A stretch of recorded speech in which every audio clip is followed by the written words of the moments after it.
차명 주식 거래 의혹의 이춘석 파문, 이제 본격적인 수사 국면으로 돌입했습니다.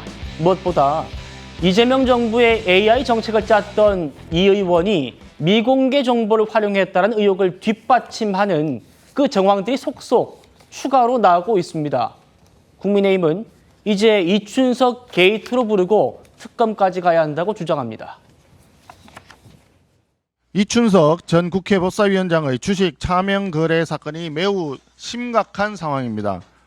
이 사건은 단순한 개인의 일탈이 아니라 이재명 정부의 대표적인 국책 사업과 깊숙하게 연계된 권력형 사건입니다. 권력형 내부 정보 악용 국기문란 게이트, 일명 이춘석 게이트라고 불러야 마땅합니다. 어제 이재명 대통령이 엄정한 수사를 지시했지만 꼬리 자르기 수사에 그치지 않을지 국민적 우려가 큽니다.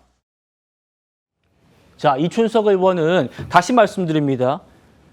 인수위격인 국정기획위원회에서 경제 2분 과장이었고 정부의 AI 정책을 짰던 사람입니다. 호 대변인님, 같이 보시죠.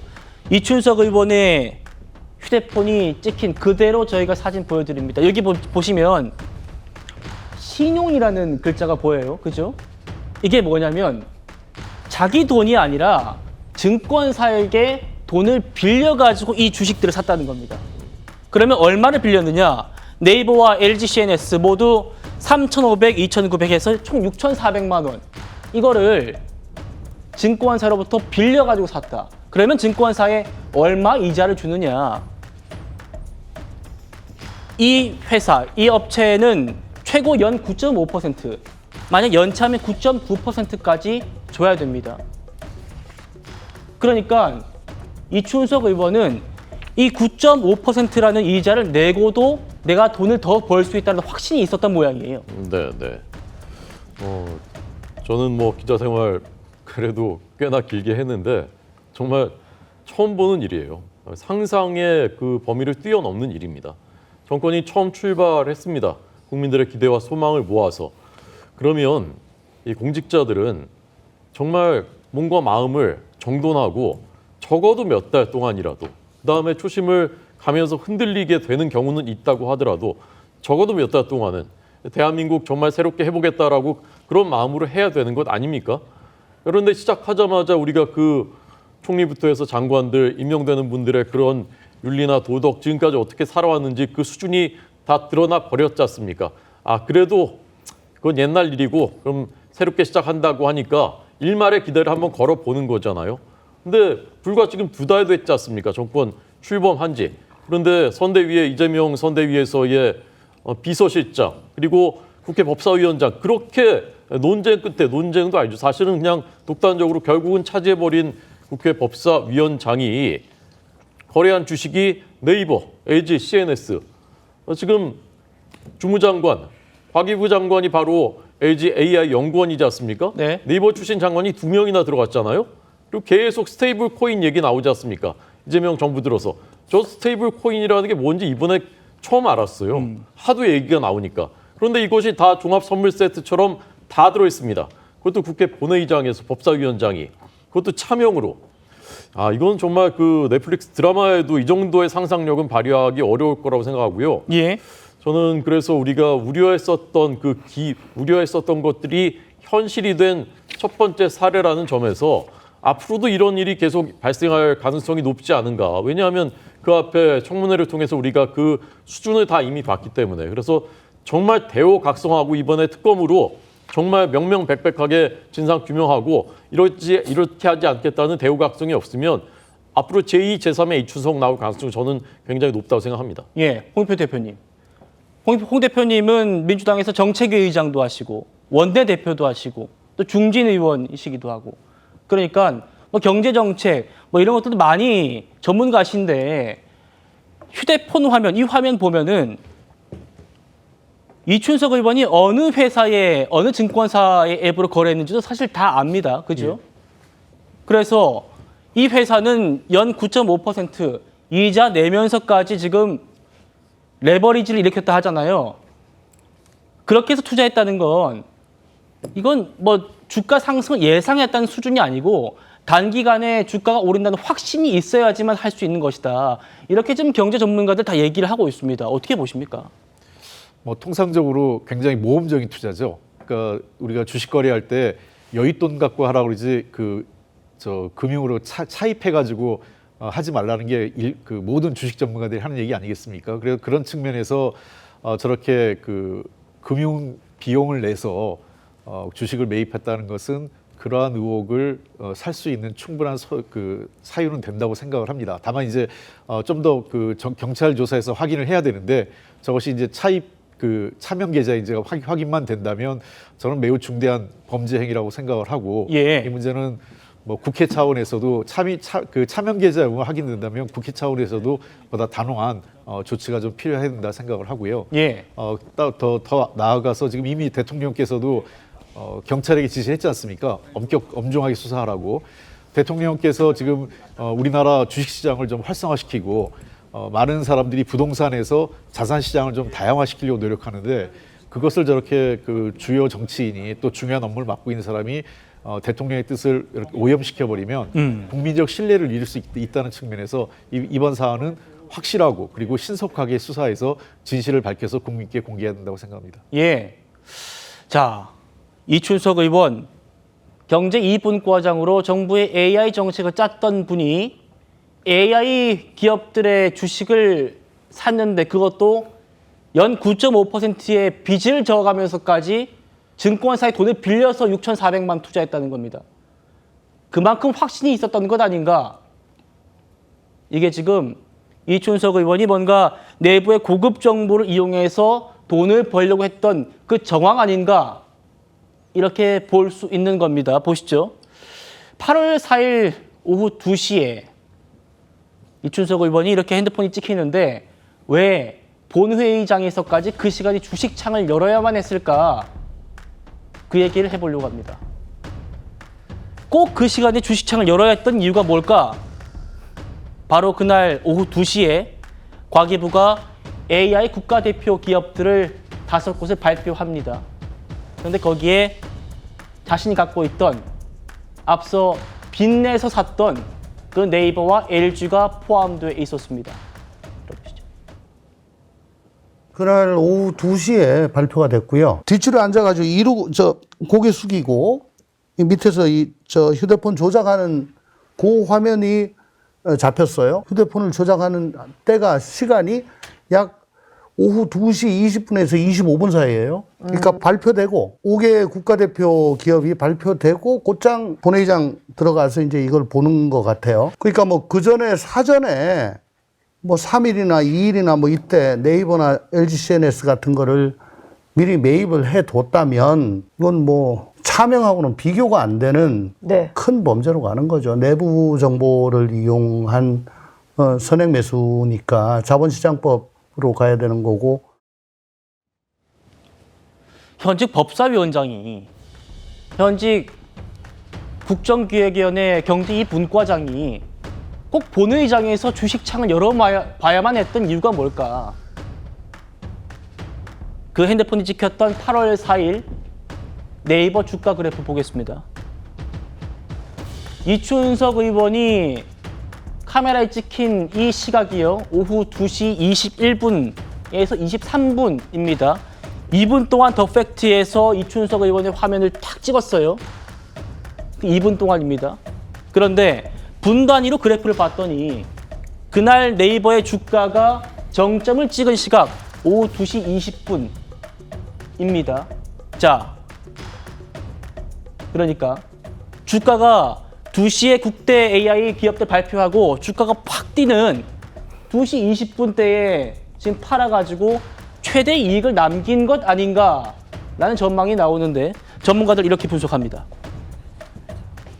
해당 정보 사전에 인지하고 미리 주식을 매수한 뒤에 발표 직후에 상승세에 맞춰서 매도해서 차익 얻었다면 이건 지금 자본시장법 위반 가능성이 높다. 전문가들의 얘기입니다. 최 의원님 어떻게 보십니까?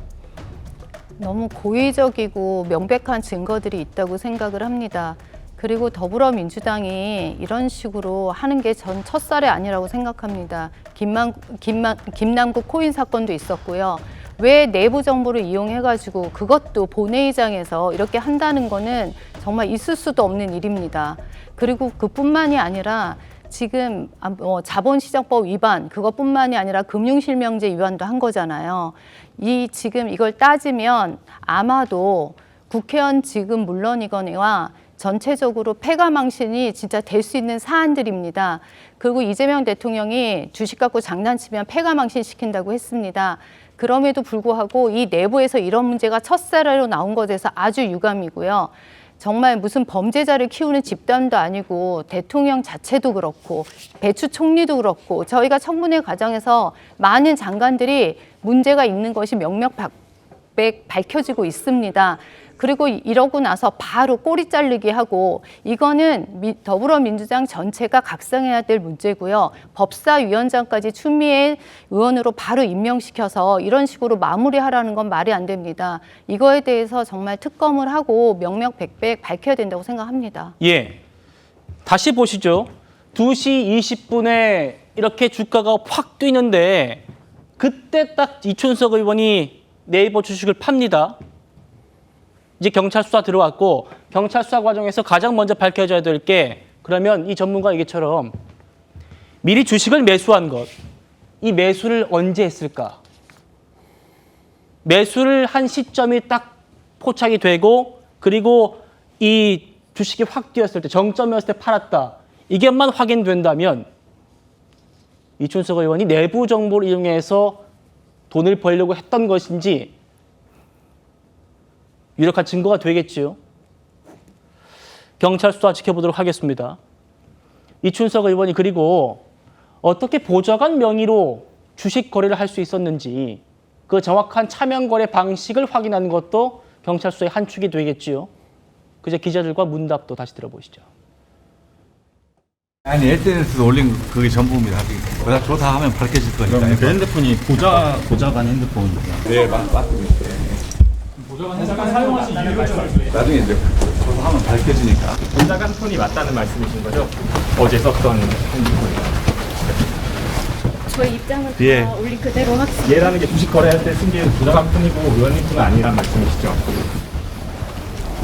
경위를 간단히 한번 설명해 주세요. 나중에 밝힐게요. 보좌관님으로 차명 거래한 사실은 없다는 게 의원 주장이신 거죠? 아니, 차명 거래라는 게 그 휴대전화는 왜 그걸 가지고 계셨던 거세요? 본인께 알리시고요. 그러면 그 자체가 또 보는 느낌이야. 굉장히 그렇습니다. 보좌관 폰이라는 거죠. 분명히 보좌관 핸드폰이라고 얘기를 하잖아요. 그러면은 요즘 주식 앱들 그냥 들어가지지 않습니다. 핸드폰 다 분실 가능성 높기 때문에 주식 앱 들어가려면 지문이나 이런 생체 인증 필요하거나 아니면 아주 긴 핀 번호를 입력해야 됩니다. 4자리도 아닙니다. 한 6, 8자리 됩니다. 그러면 어떻게 들어갔지? 이런 생각 들지 않습니까? 이런 가능성들이 제기됩니다.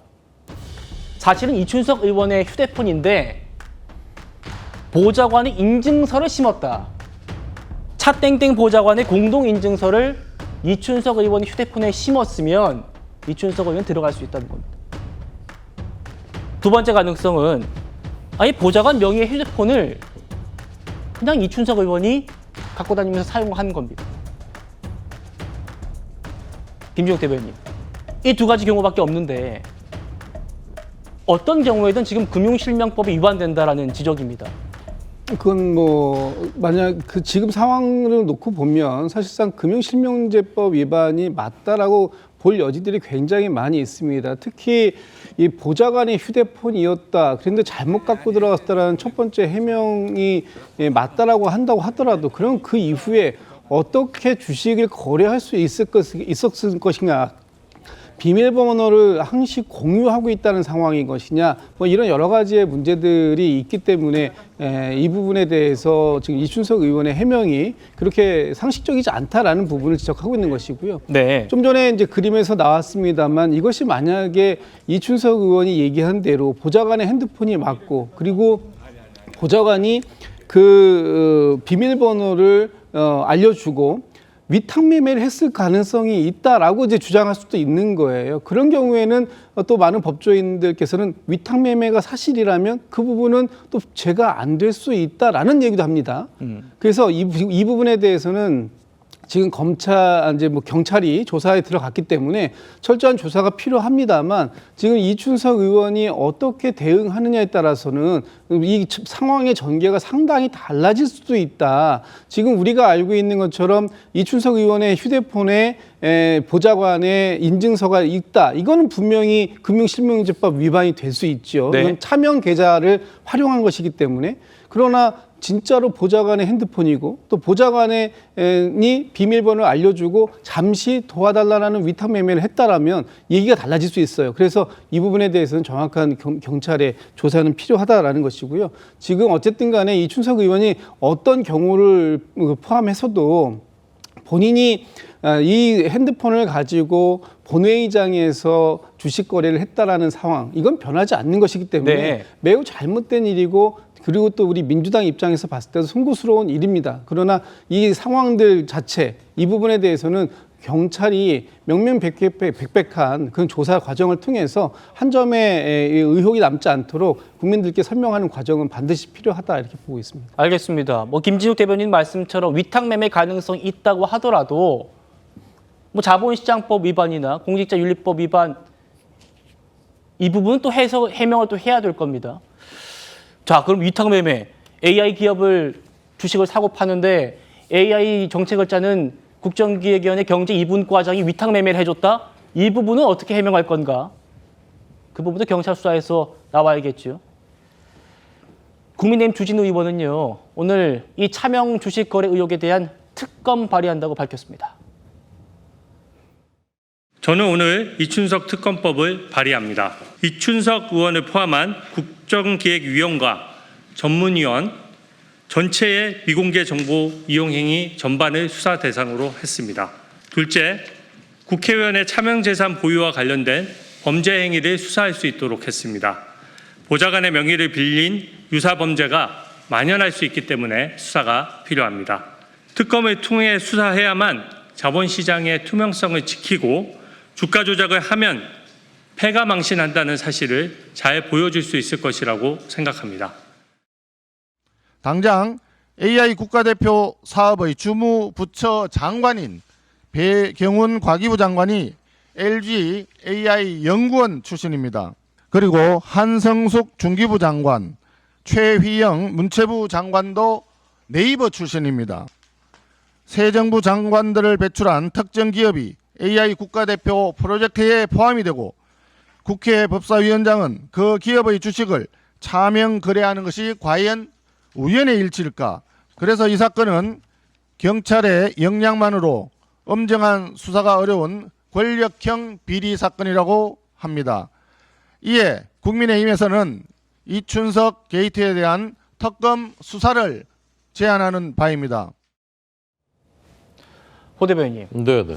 특검 이춘석 게이트라고 하면서 특검 지금 하겠다는데 이 특검 법이 통과돼야 되고 국민의힘 혼자 할 수 있는 상황 아니지 않습니까? 국민 여론이 원한다면 저는 가능한 일이라고 생각합니다. 저는 경찰의 역량 문제가 아니라 경찰의 의지가 문제인 것 같아요. 경찰이 저 정도를 밝혀낼 정도의 역량이 안 된다고 생각하지 않습니다. 굉장히 간단한 사건입니다. 사실 금방 밝힐 수 있는 일이고 저는 대부분의 국민은 이미 결론을 마음속에 내리고 계시다고 생각해요. 그런데 경찰이 정말 이 사건을 철저하게 수사할 수 있는 그 의지가 있느냐, 이게 문제인 것이죠. 그럼 조금 전에 여당 윤리위원회 결론이 나왔지 않습니까? 네. 속보 자막으로 어떤 느낌이냐면 빨리빨리 끝내겠다. 이 꼬리 잘라서 이제 저 이춘석 의원하고 그 보좌관, 참모 보좌관 그 선에서 끝내겠다. 그리고 이게 국정기획위원회에서 정보를 취득하고 그걸 가지고 거기까지는 안 나가겠다. 저는 이제 그런 그 마음이 좀 느껴지는 것 같습니다. 근데 거기까지 가야 되는 것이거든요. 국민들은 그것을 중요하게 생각하시는 것이고 아까 말씀드린 정권이 성공하기 위해서라도 이것을 명명백백하게 밝혀서 이런 일이 앞으로는 없도록 하는 그런 조치가 여기서 이루어져야 되는 것이거든요. 그런데 특검이라는 거는요. 제가 98년에 우리나라 1호 특검, 온로비 특검입니다. 네. 2호 특검, 조폐공사 파업 유도 사건 특검입니다. 제가 그때 다 그 두 특검을 다 취재한 취재 기자였는데 특검은 원래 권력에 대해서 수사를 하라고 있는 것이 특검입니다. 권력과 상관이 없을 때는요. 예컨대 국정농단이라든가 지금 김건희 여사 특검이라든가 이런 것은 꼭 특검이 아니더라도 검찰 특수수사검사들이 수사 잘하게 돼 있습니다. 그런데 권력과 연관이 돼 있을 때는 그때 특검이 필요합니다. 독립적으로 공정하게 수사하라고 특검이 그럴 때 필요로 하는 것입니다. 그래서 1호, 2호 특검도 다 그 당시 권력과 관계 있는 것이기 때문에 특검법이 처음으로 입법이 되고 특검이 도입됐었던 것입니다. 바로 이런 것이 특검이 해야 되는 사건이에요, 이게. 지금 권력 초반에 직접 수사기관들한테 외압, 영향력 행사하는 거 우리가 다 보고 있지 않습니까? 근데 경찰이 이거를 뿌리까지 다 수사할 수 있을까? 그렇게 생각하는 국민들이 얼마나 되시겠습니까? 그러니까 이것을 특검을 통해서 도입하라는 게 저는 국민들의 여론이라 생각하고 그것을 끝까지 버티기 어려울 거라고 생각합니다. 알겠습니다. 여러분은 어떻게 생각하십니까? 과연 이 문제가 특검으로까지 갈 수 있을지 한번 지켜보도록 하겠습니다.